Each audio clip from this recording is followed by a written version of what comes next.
Assalamualaikum warahmatullahi wabarakatuh. Selamat pagi anak-anak. Hari ini kita akan belajar tema 2, subtema 2, pembelajaran 1 dan 2. Kalian buka buku paket kalian tema 2.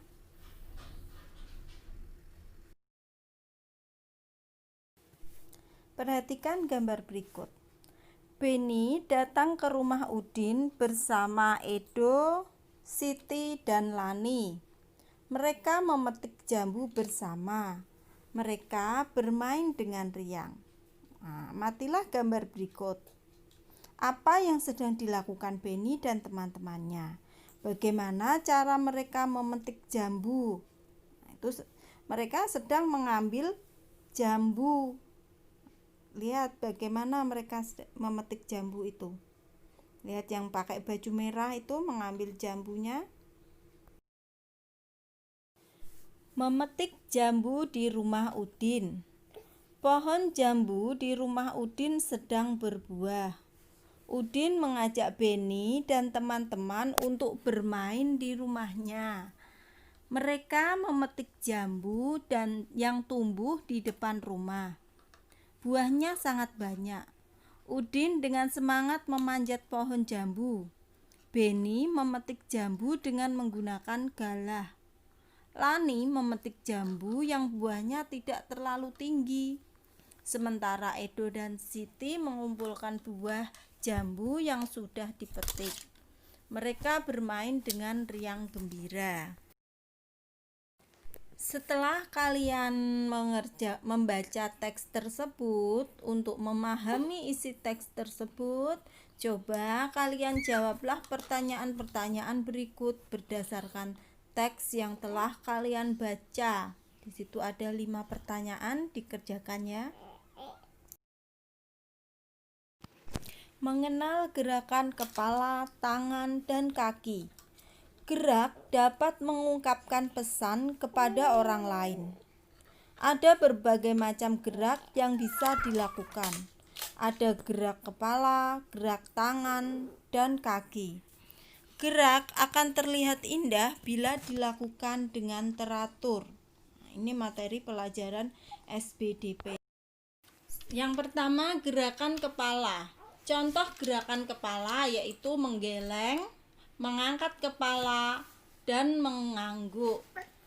Itu contohnya menggeleng seperti gambar itu ya, mengangkat kepala dan mengangguk. Coba kalian praktekkan bagaimana menggeleng itu, mengangkat kepala, dan mengangguk. Gerakan tangan. Bagian tangan yang digerakkan bermacam-macam. Ada jari tangan dan telapak tangan. Ada siku dan pergelangan tangan. Ada lengan atas dan lengan bawah. Itu contoh gambar gerakannya.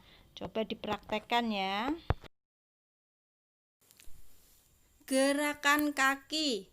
Berjinjit merupakan contoh gerakan kaki. Saat berjinjit, tumit terangkat ke atas. Tumpuan kaki pada ujung jari. Itu contohnya berjinjit seperti gambar. Beni memetik 7 buah jambu. Udin memetik 7 buah jambu. Lani juga memetik 7 buah jambu. Semua jambu yang telah dipetik dikumpulkan oleh Edo dan Siti. Jambu tersebut dimasukkan ke dalam keranjang. Berapa jumlah jambu yang ada di dalam keranjang? Jambu yang dipetik, Beni 7 buah, Udin 7 buah, Lani 7 buah. Jumlah jambu semuanya berarti 7 ditambah 7 ditambah 7 sama dengan 3 kali 7 ya, itu sama dengan 21. Nah, itu yang ada di buku terbalik, 3 kali 7, bukan 7 kali 3 yang di buku paket ya. Nah, ini contoh soalnya. Dayu mempunyai 2 buah kotak pensil. Masing-masing kotak berisi 9 pensil. Jumlah pensil Dayu seluruhnya adalah titik-titik. Nah, dibuat dalam Jika dibuat dalam bentuk perkaliannya yaitu 2 dikali 9, hasilnya 18. Selanjutnya untuk soal nomor 2 sampai nomor 5 di buku paket halaman 61, kalian kerjakan ya. Caranya seperti tadi. Ketika sedang asik memetik jambu, Dayu dan Mary datang. Mereka bergabung bersama Benny dan teman-teman. Mereka memakan jambu bersama-sama. Setelah itu mereka bermain lingkaran simpai. Amati gambar di bawah ini. Itu bermain lingkaran simpai. Apa yang sedang dilakukan Udin dan teman-temannya? Pernahkah kamu melakukan permainan tersebut? Benda padat. Benda padat banyak terdapat di sekitar kita. Benda padat mempunyai bentuk tetap. Ukuran benda padat juga tetap. Contoh benda padat adalah simpai. Jika dipindahkan dari meja ke lantai, bentuknya dan ukuran simpai tidak akan berubah. Jika simpai dipindahkan lagi ke lemari, bentuk dan ukuran simpai juga tidak akan berubah. Adapun dipindahkan ke berbagai tempat, bentuk dan ukuran benda padat akan selalu tetap. Nah, itu adalah sifat dari benda padat. Setelah kalian membaca teks tersebut, untuk lebih memahami tentang benda padat, coba kerjakan buku paket halaman 66. Setelah itu di halaman 67 coba amati benda-benda yang ada di rumahmu. Di situ ada kursi, meja, minyak, vas bunga, televisi, air putih, piring, gelas, sendok, penggaris. Nah, coba kalian beri tanda centang yang termasuk benda padat. Nah, itu misalnya kursi, itu termasuk benda padat atau bukan? Nah, diberi tanda centang yang mana? Selanjutnya, aturan yang berlaku di rumah teman. Aturan perlu ditaati agar hidup menjadi teratur. Hal ini juga berlaku saat bermain ke rumah teman. Jika aturan tersebut dipatuhi, suasana bermain akan terasa menyenangkan.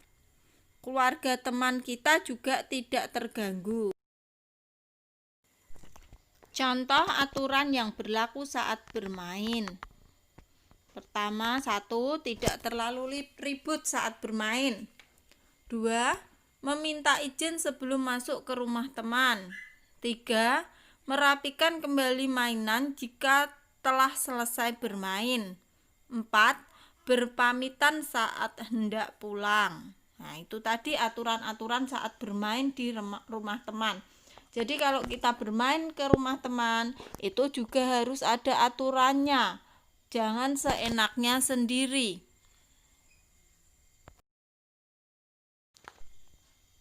Nah, setelah itu, pernahkah kamu bermain di rumah teman seperti yang dilakukan Benny? Bagaimana sikapmu ketika bermain di rumah teman? Nah, coba ini dikerjakan. Berilah tanda centang pada sikap yang menunjukkan mematuhi aturan dan tanda silang untuk sikap yang tidak menunjukkan mematuhi aturan. Nah, itu diberi tanda centang atau selesai sudah pembelajaran ini. Jangan lupa tugasnya dikerjakan dan LKS-nya itu juga dikerjakan. Wassalamualaikum warahmatullahi wabarakatuh.